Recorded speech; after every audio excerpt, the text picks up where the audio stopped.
So Headbangers Ball was the place that you would get turned on to new bands.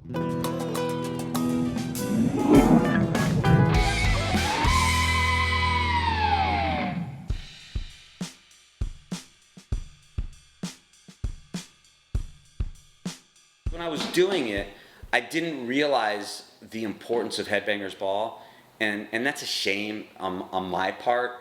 You know, I just thought I was up there just, you know, having fun, talking about bands, playing some videos, and this is the honest to God truth. I hear this all the time, especially when I'm traveling, that people saying, dude, thanks man, you turned me on to Pantera, you turned me on to that, and for me, that's so flattering, even though I wasn't the one picking the videos, but I'll still take the thanks. But it's because people would sit there and they'd say, okay, I'm going to watch this because I'm going to see a video from Megadeth. And it's like, whoa, who's Pantera? This band's pretty cool. I want to check out their record.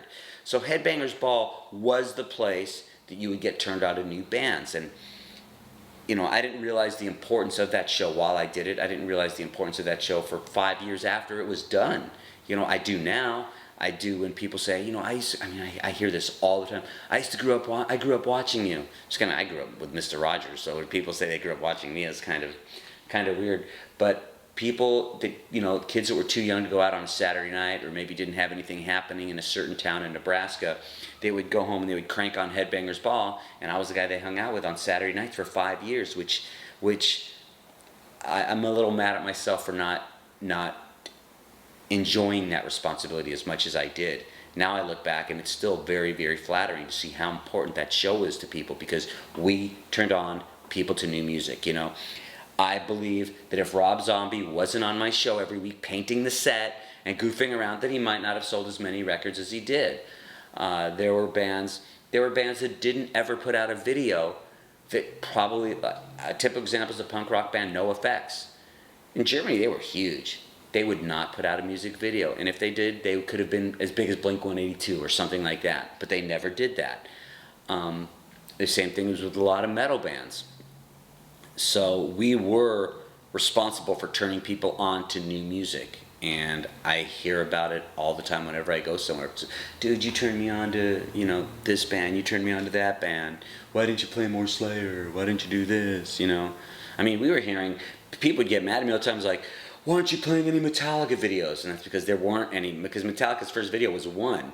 You know, it was like, why don't you play the video for Master of Puppets? There isn't one.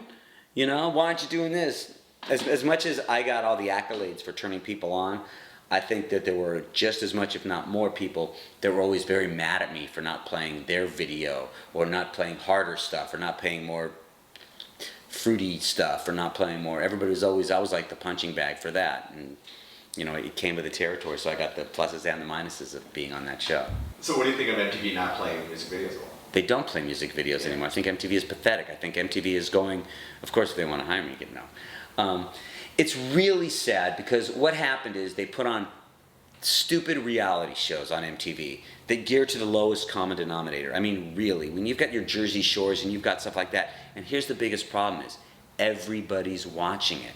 If I ran MTV, I'd do the same thing, because I'd want to keep my job. Because let's be honest, the bottom line is not to be, we're going to help the music world. The bottom line is to make money, and people aren't watching music videos. They're watching, you know, basketball hookers' wives, or whatever the show is on. That's, you know, they're watching all this crap. Now, so they just got rid of music videos altogether. Do I think if I did the Headbangers Ball again, it would do well? Yes, because it was fun and it was more of a talk show and we had a lot of fun and I didn't mind being the butt end of everybody's jokes. Well, VH1 was the one that was starting to, that at least you could count on VH1 to play music. And then VH1 started doing reality shows. Now, I'm not going to say the same thing about that, because when it came to the Rock of Love reunions, and when it came to Charm School, and when it came to Daisy of Love, I was on every one of those shows. And I loved being on those shows, and I thought those were a lot of fun. So I'm a total hypocrite, but I still miss seeing videos. You know, I turn on Palladia, and it's a channel that plays concerts with bands that I've never heard of, and it might be bands that I'm not even into. You know, I might be watching it, and MGMT is on, and I was like, or is it MGMT? I don't even know what they're called, but I might be watching, I'm like, what's this? And I'm like, this band's kind of cool, so I'll sit there and I'll watch it. There's a band from Europe called Elbow that's honestly they're just really really mellow, like mellow chick music. But the guy did such a good live performance on that. I was like, and I went out and bought the CD. That's what MTV used to do. You used to watch bands and you would get turned on to new bands. But I'm in the minority. People want the hits. You know, they want a band to sell 3 million records, then they're going to buy the record and say, oh, I liked them before they were big. You know, that's the problem. YouTube, Vivo, it's almost like a resurgence of music videos. What's your take on that? It is that people watch it, but it's like if I want to see a band, if I want to go see a video from Testament or Death Angel or, Jay-Z, I'll go there and I'll put in, Jay-Z, and I'll watch a Jay-Z video. But I'm not going to get followed up by somebody new. If I want to watch, something from bands like the Super Suckers or Reverend Horton Heat, or bands that aren't getting a lot of exposure, there's albums that I have with songs that I love that I didn't even know there was a video, which is kind of good because now I can deduct my own idea on what the song's about instead of always thinking of if you hear November Rain, you're going to think of the guy getting pushed through the cake. Music video is a lost art. And why are bands going to pay a lot of money for a music video if nobody's really going to see it? A music video was such a good promotional tool, and music videos did turn on people. Sometimes with some of the fruity bands, a chick would see them and go, "Oh, the singer's so cute, let's buy that record." Who cares? They were buying rock and roll. Or, "Oh, this band's so heavy, that guy's so tough, I'm going to go check that record out." Because it was another expression of art that bands got to do, and I miss that a lot.